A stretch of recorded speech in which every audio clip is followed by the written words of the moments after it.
So இன்றைக்கி ரொம்ப இன்ட்ரெஸ்டான ஒரு விளாக் தான் பார்க்க போகிறோம். சென்னைக்கு வந்தாச்சு. இத்தனை நாள் வந்து அம்மா வீட்டில் இருந்தது நீங்கள் வந்து ஷார்ட்ஸில் பார்த்துருப்பீங்க. இப்போ பேக் டு சென்னை வந்த பிறகு என்னென்ன பண்ணுறேன், எல்லாம் எப்படி அரேஞ்ச் பண்ணுறேன், ஸோ வீடெல்லாம் வந்து எந்த அளவுக்கு இருந்துச்சு, எப்படிலாம் க்ளீன் பண்ணிகிட்ருக்கேன், அப்படி தான் இந்த விளாகில் காட்ட போகிறேன். நிறைய பேர் வந்து கேட்டது வந்து அம்மா வீட்டில் ஷார்ட்ஸ்லேயே போட்டுட்ருக்கீங்க, ஏன் வந்து லாங் வீடியோவே போடலை, க்ளீனிங்லாம் வந்து ஏன் ஷார்ட்ஸில் மட்டும் போடுறீங்க, லாங் வீடியோ போட மாட்டீங்களே சிஸ்டர் அப்படின்னு கேட்டுட்டு இருந்தாங்க. மட்டும் இல்லாமல் லீவுக்கு வந்து பார்த்தீங்கன்னா அம்மா வீட்டில் இருந்திருக்கலாமே, ஏன் ஒரு 2 மாதம் லீவுக்கு வந்துட்டீங்க, ஜூன் மாதம் தானே ஸ்கூல் அப்படின்னு சொல்லிட்டு நிறைய பேர் கமெண்ட்லேயும் கேட்டுட்டு இருந்தாங்க. அப்புறம் ஃப்ரெண்ட்ஸ் அண்ட் ஃபேமிலியும் கேட்டுட்டு இருந்தாங்க. எல்லாருக்குமே தனித்தனியாக சொல்லிட்டு இருக்க முடியாதுன்னு சொல்லிட்டு இந்த லாங் வீடியோவில் சொல்லிடலான்னு சொல்லி இந்த வீடியோ எல்லாருமே பார்ப்பாங்க, என் ஃப்ரெண்ட்ஸு, என் ஃபேமிலி, அதுக்கப்புறம் நீங்கள்லாம் வந்து பார்க்குறீங்க. ஸோ உங்களுக்கு சொல்லிடலாமே, எதுக்கு தனித்தனியாக கமெண்ட்டில் சொல்லிட்டு அப்படின்னு சொல்லி நான் இந்த வீடியோவில் ஷேர் பண்ணுறேன். ரொம்ப பெரிய விஷயம்லாம் இல்லைங்க. பாப்பாவுக்கு வந்து தெரப்பி கொடுக்கணும். அவனுக்கு வந்து பார்த்திங்கன்னா இந்த 1 மாதம் லீவு அம்மா வீட்டில் இருந்துட்டு வந்துட்டேன். ஒரு 15 நாள் வச்சுக்கோங்களேன், இருந்துட்டு வந்துட்டேன். இதுக்கப்புறம் குழந்தைய பார்க்கணும். ஏன்னா வந்து அவனுக்கு வந்து பார்த்திங்கன்னா நார்மல் ஸ்கூலில் வந்து ஜூன் மாதம் ப்ரீகேஜி சேர்க்குறேன். அதுக்கு முன்னாடி வந்து குழந்தைக்கு ஸ்பீச் தெரப்பி கொடுத்தா மட்டும்தான் அவன் வந்து நார்மல் குழந்தையாக ஜாயின் பண்ணி பேச முடியும். வந்து கொஞ்சம் ப்ராப்ளம் இருக்குது. என்னென்னா கம்யூனிகேஷன் வந்து கொஞ்சம் ப்ராப்ளம் இருக்குது. மற்றவங்களோட எப்படி கம்யூனிகேட் பண்ணணும்னு தெரியாது. அது மட்டும் இல்லாமல் 1 லைன் வேர்டு அந்த மாதிரி தான் பேசலாம். இப்போ அம்மா தண்ணி கொண்டு வா, அம்மா பால் வேணும், இப்படி தான் சொல்கிறான் தவிர நம்ம சொன்னால் ரிப்பீட் பண்ணுறான் தவிர ஓனாக வந்து பேசுறதுக்கு இன்னும் அவனுக்கு வந்து அந்த மெச்சூர் வரல. அது வர வைக்கணும்னா நம்ம ஸ்பீச் தெரப்பி கொடுக்கணும். அது மூலிமா தான் வந்து குழந்தை சுயமாக பேச முடியும், மற்றவங்க கூட கம்யூனிகேட் பண்ண முடியும். அதெல்லாம் வந்து பார்த்திங்கன்னா தெரப்பி கொடுக்கறது மூலயமா தான் வரும். இந்த லீவில் பார்த்திங்கன்னா அவன் வந்து ரொம்ப சேட்டை பண்ண ஆரம்பிச்சிட்டான். கண்ட்ரோல் பண்ண முடியல. ஒரு பக்கம் மிஷின் வந்து சுத்தமாக போடாமல் ரொம்ப சேட்டை பண்ணிட்டு கீழே விளையாடிட்டு இந்த மாதிரி அட்டகாசம் பண்ணிட்டு இருந்தான். அந்த ரீசனுக்கோசம் தான் சீக்கிரமாக எடுத்துகிட்டு வந்துட்டேன். ஏன்னா வந்து மிஷின் போடலன்னா சுத்தமாக அவனுக்கு வந்து ரெஸ்பான்ஸ் பண்ண முடியாது. அதை வந்து அவன் வந்து கேர்லெஸ்ஸாகவே இருந்தால். மேக்ஸிமம் வந்து பார்த்திங்கன்னா பேசுகிறது வந்து நார்மலாக வந்து பேச முடியாமல் சைக்கிளாக யூஸ் பண்ண ஆரம்பிச்சிட்டான். அது ஒரு பயம் எனக்கு உள்ளுக்குள்ளே வந்துடுச்சு. அதனால் வந்து பார்த்திங்கன்னா சைக்கிளெலாம் யூஸ் பண்ண ஸ்டார்ட் பண்ணியிருக்கான்னு சொல்லிட்டு அதை அவாய்ட் பண்ணுறதுக்காக தான் நான் கூட்டிகிட்டு வந்துட்டேன். நம்ம அம்மா கிட்ட வந்து என்ன தான் சொன்னாலும் சில டைம் அவங்களும் தெரியாமல் சைகையாக கை வச்சு பேச ஆரம்பிச்சிடுறாங்க. அதனால் வந்து பார்த்திங்கன்னா அவனுக்கு சைகையெல்லாம் யூஸ் பண்ணக்கூடாது, நார்மலாக பேசுகிற மாதிரி பேச வைக்கணும் அப்படின்னு சொல்லி நான் என்ன பண்ணிட்டேன், சரி அம்மா அப்பா இவ்வளோ கொஞ்ச நாள் இருந்துட்டோமே, நம்ம இதுக்கப்புறம் தெரப்பி கொடுக்கலாமே நான் கூட்டிகிட்டு வந்துட்டேன். இந்த ரீசனுக்கோசம் தான் நான் இவ்வளோ சீக்கிரத்தில் வந்து ஊருக்குலேருந்து இங்கே வந்துட்டேன். ஸோ இதுக்கப்புறம் நீங்கள் கேட்க மாட்டீங்கன்னு நினைக்கிறேன். அதேமாரி லாங் வீடியோ வந்து அம்மா வீட்டில் வந்து சொன்ன மாதிரி வந்து பாப்பாவை ஹேண்டில் பண்ணுறதுக்கே எனக்கு கரெக்டாக இருந்துச்சு. அதனால தான் லாங் வீடியோ அம்மா வீட்டில் போடல. சென்னை வந்தவொடனே பார்த்திங்கன்னா எல்லாத்தையும் எடுத்து வச்சிட்டேன், கையோட கையை எடுத்து வச்சிட்டேன். ஆனால் வந்து துணி மட்டும் எடுத்து வைக்கல, அது லாஸ்ட்டில் பார்ப்பீங்க.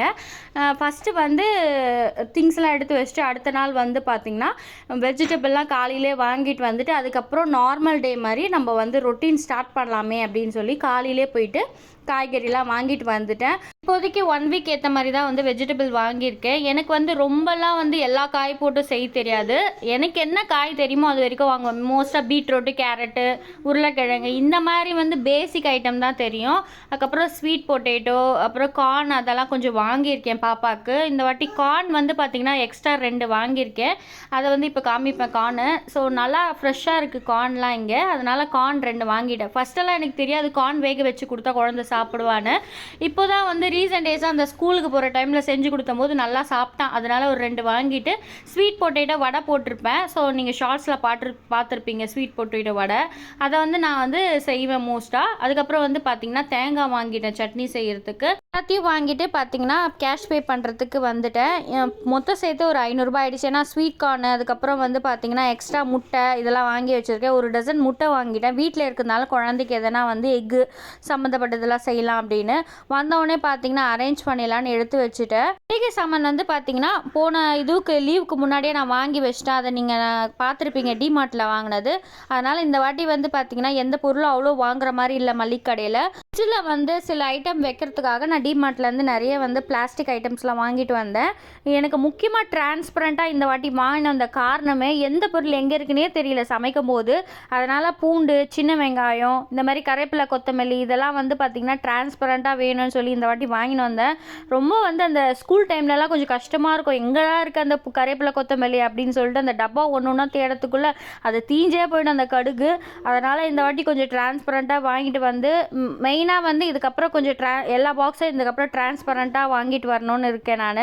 மாட்டில் உண்மையிலே வந்து குவாலிட்டி கொஞ்சம் நல்லா இருக்குது, அதேமாதிரி ப்ரைஸும் பரவாயில்ல. இந்த பாக்ஸஸ்லாம் நல்லா இருக்குங்க. அடுத்த வாட்டி போனோன்னா கண்டிப்பாக 2-3 வாங்கி எக்ஸ்ட்ரா வச்சுப்பேன். நல்லா டிரான்ஸ்பரண்ட்டாக இருக்கனால என்ன பொருள் என்ன இருக்குன்னு என்னால் பார்க்க முடியுது. இதெல்லாம் அரேஞ்ச் பண்ணி முடிச்சுட்டு ஃப்ரிட்ஜில் வச்சிடலாம். ஃப்ரிட்ஜ் வந்து பார்த்திங்கன்னா ஊருக்கு போகிறதுக்கு முன்னாடி தான் வந்து க்ளீன் பண்ணி வச்சேன். இன்றைக்கி இந்த வாட்டி டீப் க்ளீன் பண்ணுறதா இல்லை, லைட்டாக வந்து அந்த தூசி தொடப்பு இருக்குது பார்த்தீங்களா, அதெல்லாம் லைட்டாக ஸ்ப்ரே போட்டு தொடச்சிட வேண்டியது தான். நம்ம வந்து ஊர்லேருந்து வந்த உடனே வந்து இந்த ஒர்க்லாம் செஞ்சோன்னு வச்சுக்கோங்க, அப்படியே உடம்பு முடியாமல் படுத்துருவேன். இந்த வாட்டி அதுக்கு தான் முடிவு பண்ணிட்டேன், எதுவுமே ரொம்ப ஸ்ட்ரெயின் பண்ணுற மாதிரி ஒர்க் பண்ணக்கூடாது, கொஞ்சம் பார்த்து அப்புறம் தான் ஒர்க் பண்ணணும் அப்படின்னு சொல்லிட்டு ஒரு நாள் இந்த ஒர்க்கு, இன்னொரு நாள் என்னென்ன ஒர்க் பண்ணுறேன்னு இந்த வீடியோவில் உங்களுக்கு காமிச்சிருக்கேன்.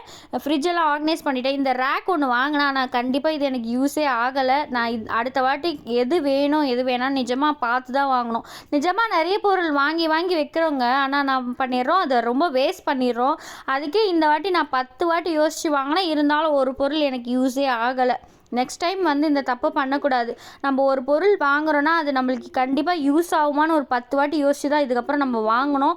ஏன்னா அதை வந்து சேர்ந்து நம்மளுக்கு தான் தலைவலி ஆகிடுது.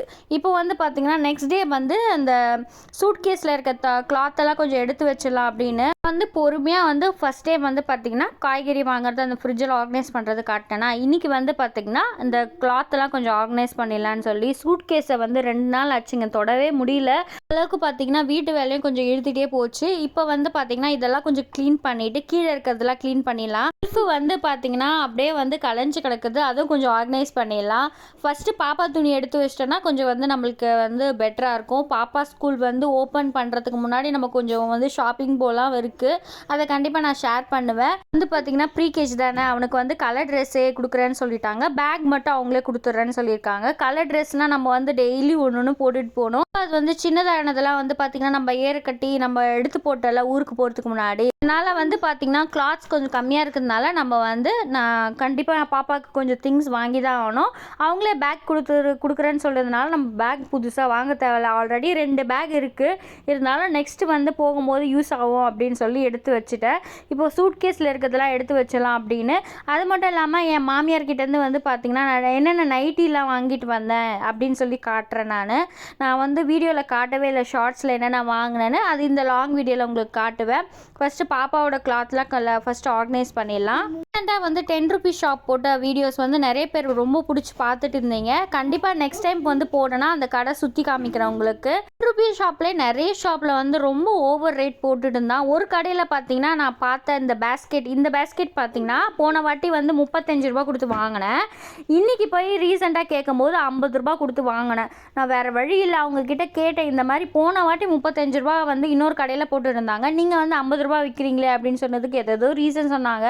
போனால் போட்டுன்னு ஒரு 2-3 பேஸ்கெட் வாங்கி வச்சுருக்கேன். இப்போ காட்டிகிட்டு இருக்க நைட்டிலாம் வந்து பார்த்திங்கன்னா எங்கள் மாமியார்கிட்டேருந்து வாங்கினது. கிச்சன் வந்து ரீசெட் பண்ணணும். ஸோ கிச்சனை வந்து ஆர்கனைஸ் பண்ணுறதை நான் ஷார்ட்ஸில் காமிக்கிறேன். இந்த வீடியோ பிடிச்சிருந்தா மறக்காமல் லைக் பண்ணி சப்ஸ்கிரைப் பண்ணுங்கள். தேங்க்ஸ் ஃபார் வாட்சிங் ஃப்ரெண்ட்ஸ்.